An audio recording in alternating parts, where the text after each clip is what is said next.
Colin Cowherd, Yeah. the herd, is about to describe some things that I think a lot of us thought about this when we watched the NFL draft. Mm-hmm. So a lot of times when you go to these combine meetings, teams give you things to challenge you. Teams will have a player's worst plays. Nobody talked about this during the draft show him his itself, worst by the plays. way. And say, hey, why don't you explain them? And Schrader apparently didn't take to it well. And at one point, one of the few teams that actually was interested in him said, well, what do you make of this really bad play? And Schrader said, maybe I'm not the guy for you. Maybe I'm not the guy for you. That's not the answer. That's Another a really bad answer. What they do during the film and the combine and the meetings is teams will install mistakes intentionally planted in the install, and they want you to catch them. Schrader didn't, and when a coach called him out, once again, it didn't sit well. These players got to get coached into how the interviews go, man. Especially since Pittsburgh appears to have a deal with Aaron Rodgers and Tennessee's getting Cam Ward. So you're down to the Giants, who were not interested at all, and Cleveland, who traded out of that 2 spot because clearly they were looking for next year's class like the Rams are. And that's where we're going, John. We're talking about next year's class. I think the way Cowherd set it up was absolutely perfect. But you had something you were going to say. What were you going to say? No, I think that it is reasonable, Pete, for them to say, okay, rather than, everybody just telling you're the greatest thing since sliced bread, what if somebody says, do you think you got room for improvement in this part of your game?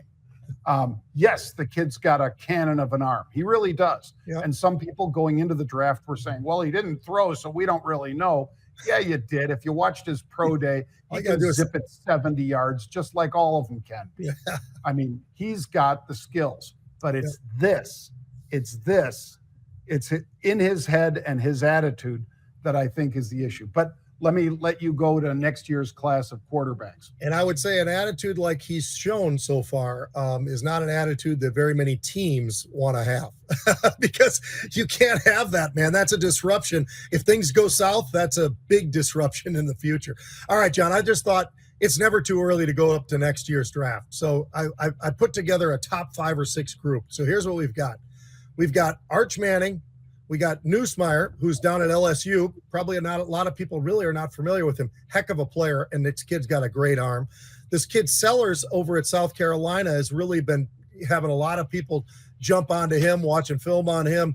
He's pretty special, John. And South Carolina has done a lot of things in a good way. Just building up that football program has been really impressive. Drew Allar at Penn State is special. I've stood next to this kid. He's as big as a house. He looks like a tight end.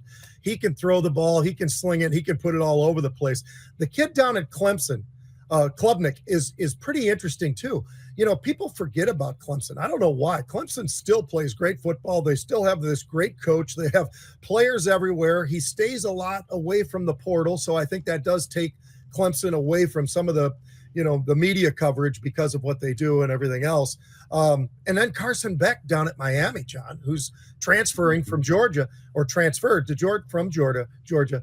This one, I think, is a pretty damn deep group, right? I mean, almost every name I put out there, I'd say even the casual fan is going to know who these guys are.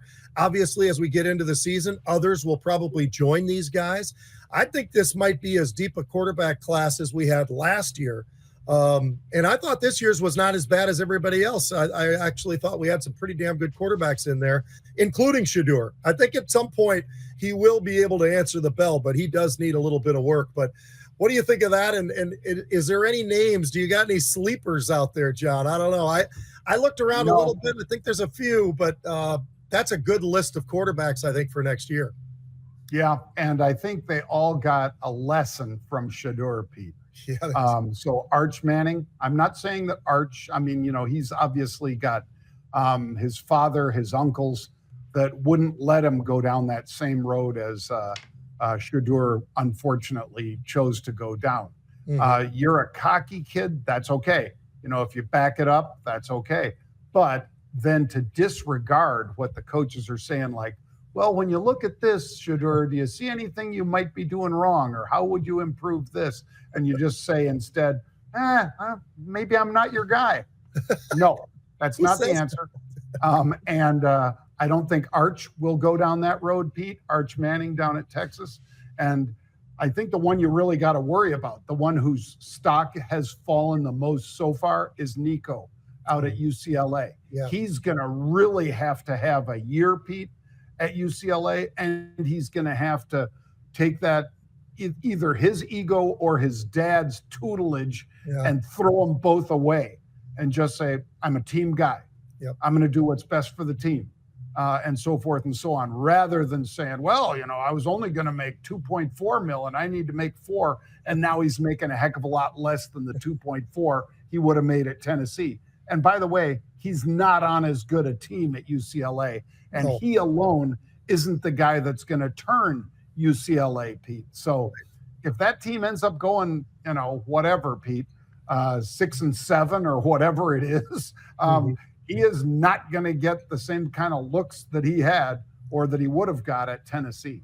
Yeah, I think bad tutelage from his father, and his father had a play-in with his brother as well, who originally went to UCLA as his commitment. Then he decides to go to Arkansas. Then he comes back to UCLA, and then the UCLA quarterback who now goes to Tennessee. I mean, what a great trade that was for him. He probably is the happiest guy in the world. He's playing on one of the best teams in all of college football now. So not so bad for him.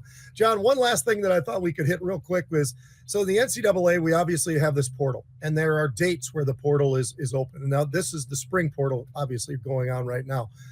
But I had a couple of numbers for you that I thought you might find interesting. So West Virginia is one of them.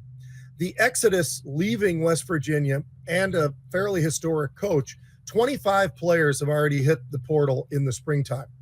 25. There's only, let's say there's 100. There might be because of walk-ons and whatever else, but you got 100 players out there. 25 of them say, well, I'm out of here. Auburn, same problem. 21 guys have left.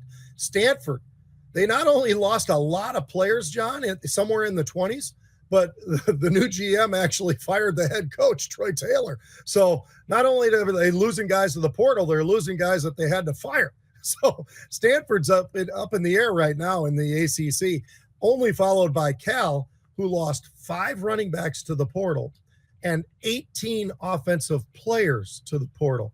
So and you know what? And you can't always read into it, because maybe they were okay with these guys leaving. Maybe they weren't right for Cal or for Stanford or whatever school it is. But it is amazing to see, John, how these guys, they just start going for the doors, and they're moving on and looking for another NIL payday or whatever it is. I hope in most cases they're just going somewhere where they have a better opportunity to play.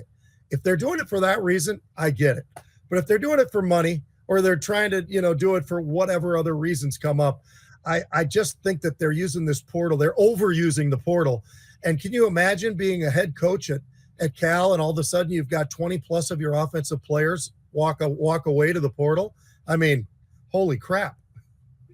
Yeah, well, Pete, I looked at some data, and the data shows that up to 25%, in other words, 1 in 4 players on a college football team are considering the portal. Now, that is, given that you're talking roughly in rough numbers, Pete, 95 or 100 players on a team, you're talking about 25 players. And for the most part, most of those players are either starters or sharing time with somebody else.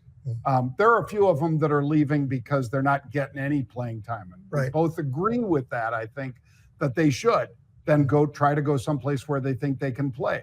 But for the starters and or the ones sharing time, or like you said, just people like Nico that thought that they could get more money, that, some team out there would pay him a lot of money. And by the way, Pete, nothing against Nico, but he is a little skinny dude. Yeah. He needs to get in the weight room. He needs to put on some weight. And because I don't think that guy can make it through an NFL season with those skinny little arms and everything else. Yeah. He was able to play very high level at a great team. We'll see if he can play high level at a not so great team at UCLA. Yeah, far more average team than great. Tennessee was unbelievable last year. Look at how many guys got drafted and everything. By the way, the last thing I'll say on the portal, when you decide you're going in the portal, John, you've basically told your scholarship, rip. And if you don't get picked up, now what? Right? I mean, so there's a gamble there that these guys are willing to take that I think is a little bit crazy because you know what? Sometimes you don't realize what you've got until you lose it. And that's a problem. Yeah, and those scholarships, folks, are $70,000 to $100,000 per year. Because again, despite NIL and them getting paid, they're also getting free school, room and board, and probably books and everything else. So Unreal. anyway,